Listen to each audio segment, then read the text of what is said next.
Hello. Okay, so I'll just dive right in. So after reading through our chapter and reading through all the different strategies that teachers can choose on how to teach their students for reading, I decided that I was going to utilize the close reading strategy. So the close reading strategy involves when a teacher would read a more complicated text multiple times, and then the students would be able to listen to that text, interpret that text, we could go over it together, and then from there, students would be able to take notes. So I decided to use the close reading strategy because becoming a good note taker is something that is going to last basically not only through your whole education, but also throughout your life. If one can hear text, complicated text, whatever it may be able to listen to it, analyze it, interpret it, and be able to take good notes. That's the reason why I decided to do the close reading strategy. So my goal is to hopefully be a middle school social studies teacher. So I chose the topic of the Boston Tea Party. I decided to do that because it's a smaller topic and a more broad topic. So I thought it'd be really good to, have the students have a good understanding of the Boston Tea Party, which of course then leads to the Revolutionary War. So then they have a little bit more understanding on why we had that war in the first place. Alrighty, so to first go over my teachings, this is one book that I got from my local library. It's Turning Points in U.S. History, The Boston Tea Party by Dennis Fradin. I hope I said his name correctly. Out of all my readings, this was actually my favorite one to read through. I thought this one would be great for a classroom in general, especially middle school. Reason being, the text is complicated, but not too complicated that I don't think that students would have too much of a hard time to really have a good grasp or understanding over. So that's why I really, really liked this book. Okay, so if I was going to be teaching this lesson to the primary age, I would first start with my flow chart that I created. Now, I know it's hard for you to see back there, so I'm going to take it off my little teaching wall here. So this is my flow chart that I created. I would make one of these for all of my students. I would make a copy for them. It basically just goes through different events that led up to the Boston Tea Party. So the first box here says 1607, England settled in Virginia as its first colony. It leads to certain different points throughout. Then it gets to this box here, 1773, December 16th, the Boston Tea Party, then eventually leads us into the American Revolutionary War. I feel that this would be really good for students in that primary and elementary age.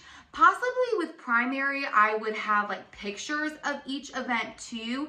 That way they could interpret it a little bit more visually. Stick that back up here on my board. All right, so to primary age. This up here says the Boston Tea Party, directions, write the title of the book, and 5 additional facts.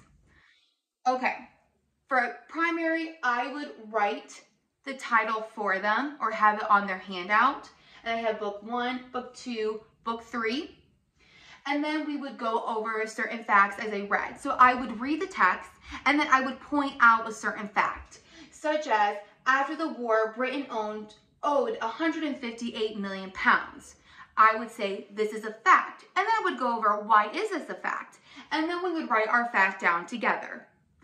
For elementary age, I would do the same thing, except I would have them specifically write out the title of the book.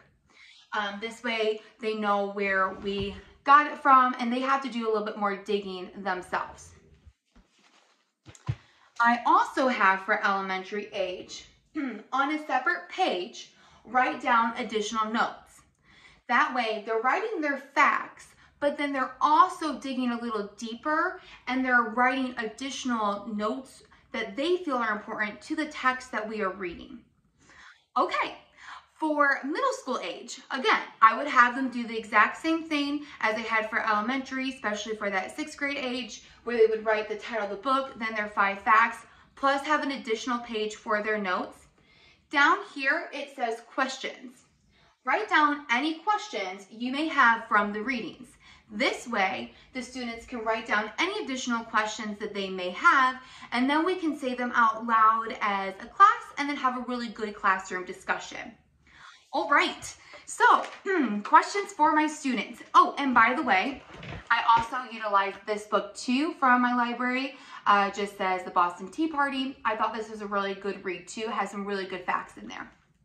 Okay, so literal question, what was the Stamp Act? That should be pretty simple for students to hear. The Stamp Act, I go over in every single 3 of my readings. If students utilize the close reading strategy, they should be able to answer that. Okay, and then for my inferential question, what was the 3 goals the Tea Act was meant to achieve?